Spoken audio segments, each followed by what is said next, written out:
Movie की शुरुआत में हम दो आदमी को देखते हैं जो कि रेगिस्तान में किसी खास किस्म के लिजर्ड को पकड़ने के लिए आए थे। तभी उनमें से एक आदमी अपने ट्रैप को निकालता है और उससे एक लिजर्ड पकड़ लेता है। तभी दूसरे साथी देखता है कि वो एक डेंजर जोन में आ गए हैं और अपने साथी को यहाँ से निकलने के लिए कहता है। वो ट्रैप निकाल ही रहा था, तभी आगे देखता है कि वहाँ एक बहुत बड़ा खड्डा है। समझ नहीं आता कि बीच में इतना बड़ा खड्डा कहाँ से आया। तभी उसका साथी अचानक उस खड्डे से बाहर आकर उसे मदद मांगने लगता है, लेकिन वो कुछ समझ पाए उससे पहले कोई क्रिएचर उसे नीचे से खींच कर ले जाता है। अब ये देख डर के ये अपनी बाइक से यहाँ से निकलने लगता है, लेकिन उसका बाइक शुरू ही नहीं होती है। तभी वो क्रिएचर आके इसको भी लेके जाता है। दूसरी जगह हम काव और जेनी नामक दो सिंगर्स को देखते हैं जो कि भाई बहन है और एक क्लब में परफॉर्म कर रहे होते हैं।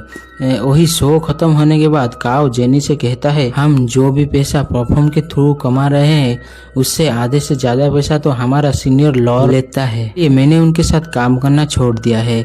अब इनकी बातचीत के दौरान ही एंटी नार्कोटिक्स डिपार्टमेंट से पुलिस आ जाती है और पूरी क्लब में छापा मारने लगता है और इन दोनों के पास आके कहते हैं कि हमें न्यूज मिली है यहाँ पर सब्सटेंस होते हैं। पूरा रूम चेक करने के बाद वो लोग काव और जेनी दोनों सिंगर पर ही आरोप लगा देते हैं कि तुम ही सब्सटेंस यूज किए हैं, लेकिन काव उन्हें समझाने की कोशिश करता है कि मैंने कुछ भी नहीं किया, मगर पुलिस उसके बातों पर यकीन नहीं करती।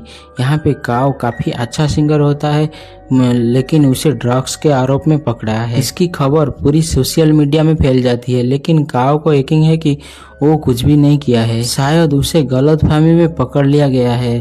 तभी उसका शक उसका सीनियर लेयर पर जाता है। इसके साथ उसने काम करने से मना कर दिया था।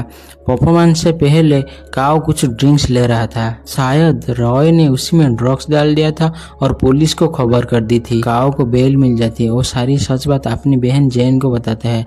तब जेन कहता है कि हमें पुलिस को सब बात बताना चाहिए, लेकिन काव कहता है कि पुलिस हमारा कोई मदद नहीं करेगा। और इनकी बातचीत के दौरान जेन को अपनी माँ का कॉल आता है और बताती है कि उनकी नाना का डेथ हो गया है।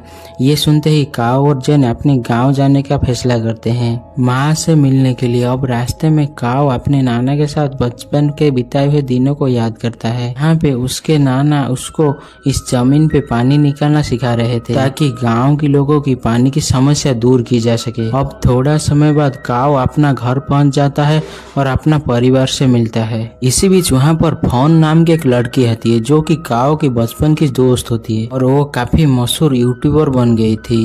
इधर काव फोन से बात करने की कोशिश करता है, लेकिन फोन काव से काफी नाराज था। इसी कारण से वो उससे ठीक से बात नहीं कर रही थी, क्योंकि काव बहुत सालों बाद अपना गांव आया था और इसी बीच अपने दोस्त यानी कि फोन के साथ किसी भी तरह का कांटेक्ट नहीं रखता था। अब इसके बाद सीन कट होता है। अब हम काव और फोन की कुछ बचपन की चीजें देखते हैं। एक बार फोन के पिता काव के नाना को कुछ लिजर्ड गिफ्ट दे रहे थे। दरअसल ये लिजर्ड फोन ने ही पकड़ा था, लेकिन काव इस लिजर्ड्स को आजाद कर देती है। इसके बाद काव और फोन के बीच में दोस्ती हो जाती है। अब हम आते हैं प्रेजेंट टाइम में, जहाँ पे हम उन्हीं दोनों आदमी को फिर से देखते हैं, जहाँ एक क्रिएचर ने जमीन के अंदर एक गुफा में इन दोनों को एक कुकुन के अंदर रखा है और तभी ये क्रिएचर आके इन दोनों आदमी को मार देता है। उसकी दोस्त फोन की यूट्यूब वीडियो देखने लगता है, जहाँ पे फोन उसका 1 मिलियन सब्सक्राइबर होने की खुशी में एक कंपटीशन रखता है, जिसमें से कोई भी सबसे पहले फोन के गांव के जमीन से पानी खोद के निकालेगा वो इसी प्रतियोगिता को जीत जाएगा और उसे काफी सारे पैसे मिलेंगे। यहाँ पे काव जिन को इस बारे में बताता है। इसे सुन जेन कहता है हमें भी इस प्रतियोगिता में भाग लेना चाहिए। काव भी तैयार हो जाता है। ये फिर यो नामक एक लड़के को अपने ग्रुप में शामिल करते हैं, जो अक्सर काव की नाना की जमीन से पानी निकालने में इनकी मदद करता था। वही अभी तीनों मिलकर काव की नाना की पुरानी गाड़ी को ठीक करते हैं, जिसे उसकी नाना ने काव को विरासत की तौर पर दिया था। जिसके बाद ये लोग उस जगह पे जाते हैं जहाँ पे फोन ने प्रतियोगिता रखी थी, लेकिन वहाँ पे पहले से काफी सारे लोग आए हुए होते हैं। इधर सभी ग्रुप को एक नक्शा और एक फ्लेयर गन दिया जाता है। फ्लेयर गन तभी चलाना होता है जब जिसको पानी मिल जाएगा।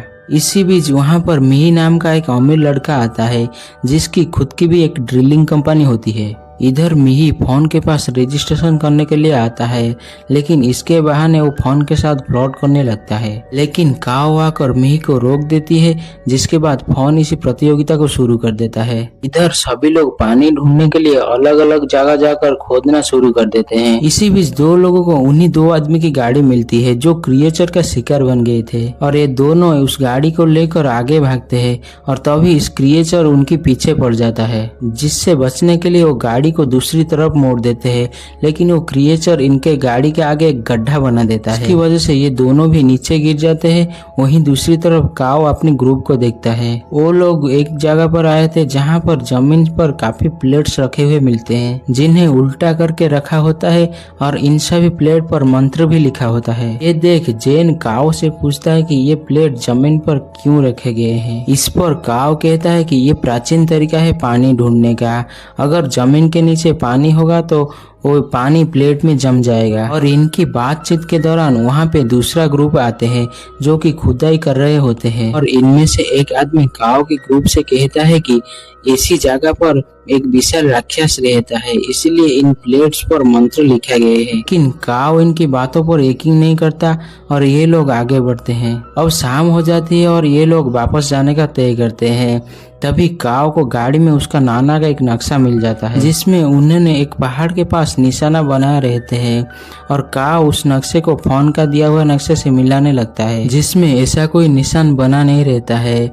और ये देखकर ये तीनों समझ जाते हैं इन्हें पहाड़ के पास पानी मिल जाएगा। ये फैसला करते हैं कि अगले दिन वहां चलेंगे। अभी यहाँ शाम होने के दौरान सभी लोग वापस चले जाते हैं, लेकिन इनमें से 3 लोग रात में यहीं रुकने का फैसला करते हैं। जब इनमें से एक आदमी फ्रेश होने के लिए जाता है, तभी वही क्रिएचर उड़ता हुआ आकर इस आदमी का सर काट कर अलग कर देता है, जो जाकर इनके साथियों के पास गिरता है, जिसे देखकर ये दोनों काफी डर जाते हैं और यहाँ वहाँ भागने लगते हैं। पर उन्हें फिर वो क्रिएचर आकर मार देता है। और अगले दिन फोन को इन तीनों लोगों का लापता होने का खबर मिलती है, और इसलिए वो इस प्रतियोगिता को बंद करने का फैसला करती है। अभी फोन का मैनेजर मिही को फोन करके बोलता है कि 3 लोग गायब हो गए हैं, इसीलिए फोन प्रतियोगिता बंद करने वाली है। इसकी वजह से मिही को गुस्सा आ जाता है। वो बोलता है कि अगर प्रतियोगिता बंद की तो मुझसे बुरा कोई नहीं होगा, जिसे सुनकर मैनेजर डर जाता है और फोन को मनाने के लिए जाता है और कहता है कि वो 3 लोग ह्यूमन ट्रैफिकेंट्स है, हमें प्रतियोगिता बंद नहीं करना चाहिए, क्योंकि वो 3 लोग जो गायब हो गए हैं शायद उन्हें किसी और ने पकड़ लिया होगा। लेकिन हमें इन सारे चीजों को इग्नोर करके प्रतियोगिता करना चाहिए। अब मैनेजर की दबाव के कारण फोन ये प्रतियोगिता जारी रखता है। यहाँ पर काओ का ग्रुप उस नक्शे वाली जगह पर आ जाते हैं जहाँ पर इन्हें गुफा मिलता है। इसके अंदर जाने पर इनको एक गीली दीवार मिलती है, जिसे देखकर काओ कहता है कि इस दीवार के पीछे पानी हो सकता है और हमें दीवार तोड़ देना चाहिए। लेकिन दरअसल ये गुफा उस क्रिएचर का रहने का जगह होता है। तभी वो क्रिएचर आकर वो तीसरा लड़का को मार देता है, लेकिन काओ वहाँ से निकल जाता है और बाहर जाकर सबसे पहले दूसरे लोगों को उस क्रिएचर के बारे में बताने लगता है। मगर कोई काओ की बातों पर यकीन नहीं करता। लेकिन तभी वो क्रिएचर जमीन के नीचे से आकर इन सभी में से एक आदमी को मार देता है। ही वो सब क्रिएचर से बच के इधर उधर भागने लगते हैं।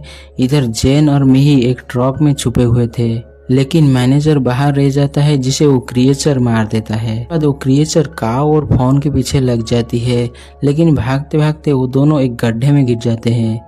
लेकिन तभी जेन ट्रक का हॉर्न बजाकर उस क्रिएचर का ध्यान अपनी तरफ खींचने लगता है। लेकिन जेन और मिही दोनों छुपे रहते हैं और क्रिएचर इन्हें देख नहीं पाता और ट्रक के ऊपर से चला जाता है। इधर काओ और फोन को पता लगता है कि वो दोनों उसी क्रिएचर की गुफा में गिरे हुए हैं, और थोड़े दूर चलने के बाद इन्हें इस क्रिएचर का काफी सारा अंडा मिलता है।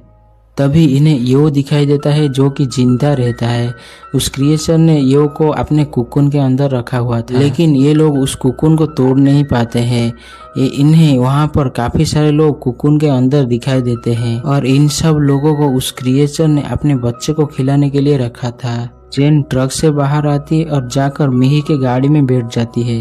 जिसके पीछे मिही भी अंदर आता है, लेकिन तभी उस क्रिएचर का नींद खुल जाता है और ये मिही को पकड़कर गुफा के अंदर ले जाता है और उसे भी कुकुन के अंदर बंद करके रख देता है। इधर काव और फॉन उसी गीली दीवार के पास वापस चले जाते हैं, जिसे देखकर फॉन कहता है कि उस दीवार के उस पार पानी है और ये लिजर्ड टाइप क्रिएचर जिसे पानी पसंद नहीं होगा, इसलिए शायद ये इस दीवार को बनाया है। ये लोग बाहर आते हैं जहाँ पे इन्हें कुछ लोग मिलते हैं और तभी क्रिएचर आके इनमें से कुछ लोगों को मार देता है और फॉन को अपने साथ लेकर जाता है। इसके बाद काव फ्लेयर गन चला देता है, जिसे देख वहाँ पर एक ही ग्रुप आता है और ये वही ग्रुप था जिन्होंने काव को उस प्लेट के बारे में वार्न किया था। और यहाँ थोड़ी देर बाद जेन भी आ जाती है। काव सभी लोगों को उस क्रिएचर को मारने के लिए मना लेता है और वो लोग एक प्लान बनाते हैं, जिसके बाद वो लोग काफी तेज गाना बजाने लगते हैं। इसके वजह से वो क्रिएचर बाहर आ जाता है और तभी वो लोग उस क्रिएचर पर हमला कर देते हैं, लेकिन वो क्रिएचर वापस गुफा के अंदर चले जाता है।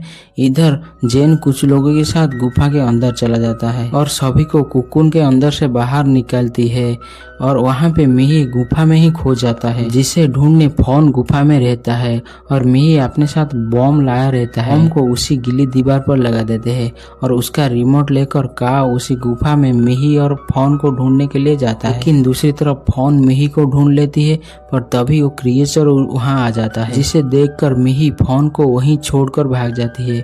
पर तभी वहाँ पर काव आ जाता है और वो क्रिएचर पर हमला करता है, पर वहाँ क्रिएचर को कुछ भी नहीं होता। इसके बाद क्रिएचर फॉन को अपने पूंछ से पकड़ लेता है और इसे मारने वाला होता है कि तभी काव उस क्रिएचर का मुंह में फ्लेयर गन डाल देता है, जिससे इन्हें भागने का मौका मिल जाता है। इधर काव रिमोट से उस बॉम्ब को फोड़ देता है, जिससे दीवार पूरी तरह से टूट जाता है और गुफा पानी से भर जाता है, जिसमें पानी के साथ वो क्रिएचर बह जाता है और मारा जाता है।